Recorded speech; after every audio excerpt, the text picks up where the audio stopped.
Fatiha.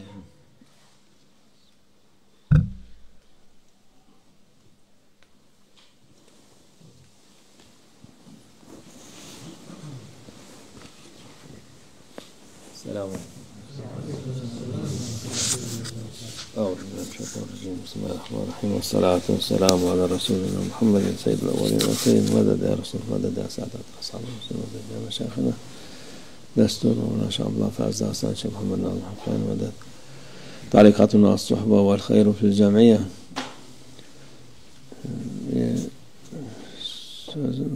Hadis midir, başka şey midir? Ahbab men ahbab fe enneke mufarikuh diyor.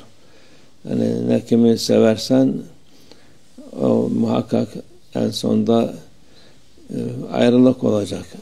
We're not sure whether it's a word of wisdom or whether it is an hadith, but there is a saying which says that when there will be a separation between the loved ones, if you love someone, you must know that there will come a point when there will be a separation.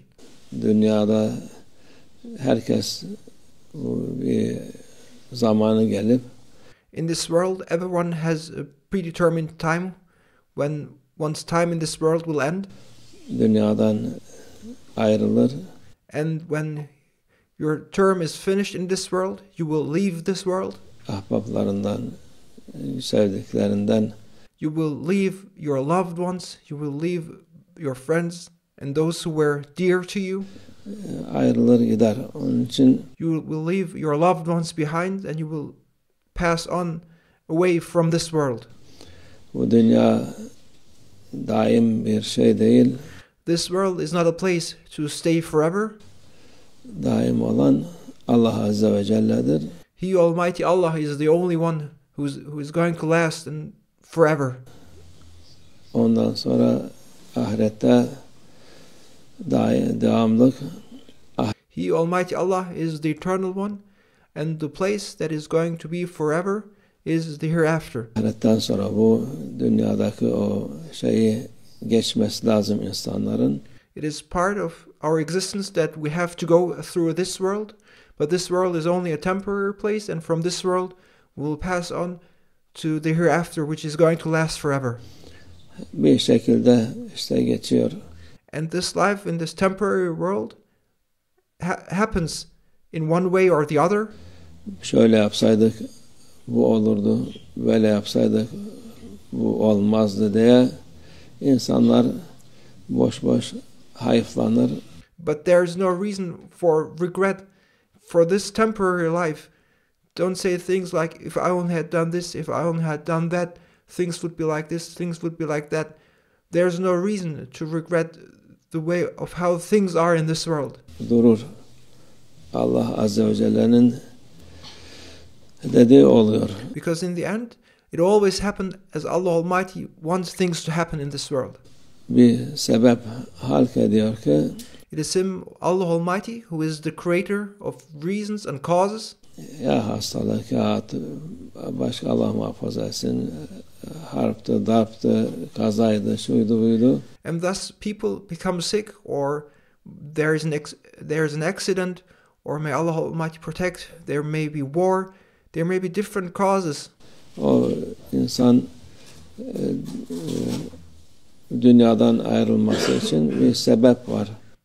And these causes are just a pretext for people to leave this world, because we are not going to stay forever, and thus Allah Almighty creates various causes for us, which will be the reason for us to leave this world. Onun için muhakkak mümin, Müslüman olan teslimiyeti Allah Azze ve Celle olacak ki without any doubt, we must therefore as Muslims and as believers surrender to Allah Almighty's divine will. Her şeye razı olsun. And we must be happy and pleased with how things are as they are the way Allah Almighty wants them to be. Allah'tan gelen her şey Allah'a dönecek. Everyone who comes from Allah Almighty will return to Allah Almighty. Allah'ın istediği olacak. And in the end, things will happen the way Allah Almighty wants them to happen. Bu Müslümanın, müminin bileceği şey, This is something as Muslims, as mu'mins, we must know. burada Peygamber Efendimiz sallallahu aleyhi ve sellem insanlara tebliğ etti. And these are the instructions by our beloved Prophet, peace and blessings be upon him, which we must follow as he taught us. En çok da Peygamber Efendimiz sallallahu aleyhi ve sellemin şeyi oldu.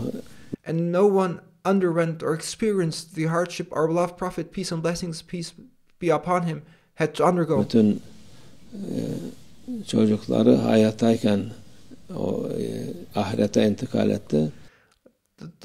Our beloved Prophet, peace and blessings be upon him, became the witness of his children leaving this world to the next life, while he, our beloved Prophet, peace and blessings be upon him, was alive.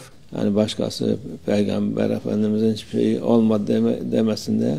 There's no one in this world who could claim to experience something our beloved Prophet, peace and blessings be upon him, had not experienced himself. Onun için ve en büyük örnek Peygamber Efendimiz sallallahu aleyhi ve sellem. Therefore, the greatest of all role models and greatest of all examples is our beloved Prophet, peace be upon him. Onun mübarek yolunda gitmek lazım. Therefore, we must follow the example and the way of our beloved Prophet.